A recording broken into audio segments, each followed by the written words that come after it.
ইন্ডিয়ার best captain কে? কাল champions trophy জেতার পরে একটা বড় প্রশ্ন এখন, অনেক বড় জিনিস, একটা বড় কি বলবো মানে কন্ট্রোভার্সি চালু হয়ে গেছে যে ইন্ডিয়ার বেস্ট ক্যাপ্টেন কে। অনেকেই, বেশিরভাগ মানুষেরই এটাই মতামত এখনো অবধি, ধোনি বেস্ট ক্যাপ্টেন, তিনটে আইসিসি ট্রফি জিতেছে। আবার এখন প্রচুর মানুষ বলছে রোহিত শর্মা বেস্ট ক্যাপ্টেন, কারণ দুটো আইসিসি ট্রফি জিতেছে, আরও দুটো আইসিসি ট্রফির ফাইনালে গেছে, এবং তার যে পারফরমেন্স আইসিসি ট্রফিতে, মানে টুর্নামেন্টে, তার যে পারফরমেন্স, তার যে কন্ট্রিবিউশন, সেটা অনবদ্য, সেটা অনেক বেশি। এই কিছু কারণের জন্য একটা বড় কন্ট্রোভার্সি চলছে। তার মধ্যে কালকেই হরভজন সিংকে জিজ্ঞাসা করা হয়েছিল যে বেস্ট ক্যাপ্টেন কে। হরভজন সিং যে আনসার দিয়েছে তাতে এই কন্ট্রোভার্সিটাকে আরও বেশি বাড়িয়ে দেওয়া হয়েছে, বা বাড়িয়ে দিয়েছে বলবো। হরভজন সিংকে যখন জিজ্ঞাসা করা হয় বেস্ট ক্যাপ্টেন বর্তমানে ভারতের কে, হরভজন সিং ধোনির উপরে রোহিত শর্মার নাম রেখেছে। তিনি তার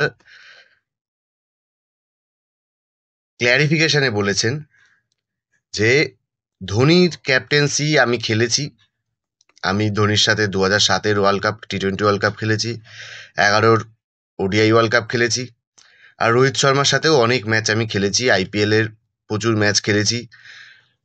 তার জন্য আমি তাদেরকে কাছ থেকে তাদের ক্যাপ্টেন্সি দেখতে পেরেছি।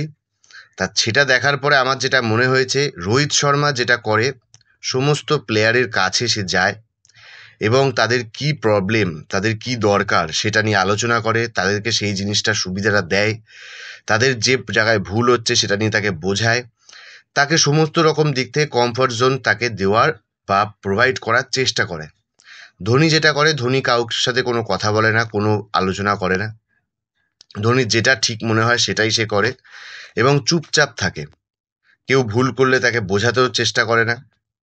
সে বলে, একবার শার্দুল ঠাকুরের সাথে একটা ইনসিডেন্ট হয়েছিল যেখানে শার্দুল ঠাকুর চার খাচ্ছিল, তখন হরভজন সিং গিয়ে বলেছিল যে তাকে এইভাবে বল করতে বারণ করো, বা এরকম কিছু বলেছিল।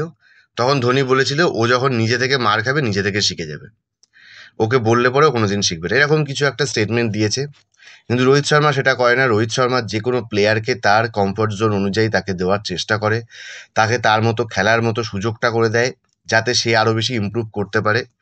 রোহিত শর্মা কোনো প্লেয়ারকে বাদ দিলে তাকে কেন বাদ দিয়েছে তার একটা বড় এক্সাম্পল টি-20 ওয়ার্ল্ড কাপের ফাইনালে সঞ্জু স্যামসনকে যখন সে বাদ দিয়েছিল, কেন বাদ দিয়েছিল সে টসের আগে 15 মিনিট ধরে তার সাথে সে ডিসকাস করেছে।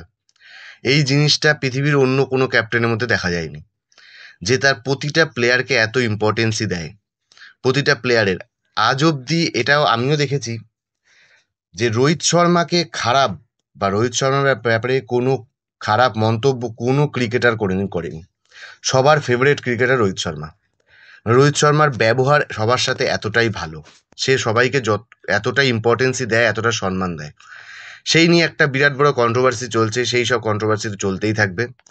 এখন আমি তো বলবো না, কারণ আমার এত যোগ্যতা নেই যে আমি বলে দেবো যে এ বেস্ট ক্যাপ্টেন, ও বেস্ট ক্যাপ্টেন।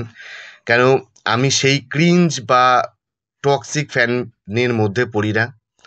হ্যাঁ, আমারও কিছু প্লেয়ার, নিজের প্লেয়ারের পছন্দের প্লেয়ার আছে, কিন্তু সেটা এখানে রিভিল করা বা এখানে সেটা নিয়ে বলাটা আমার কর্তব্য নয়।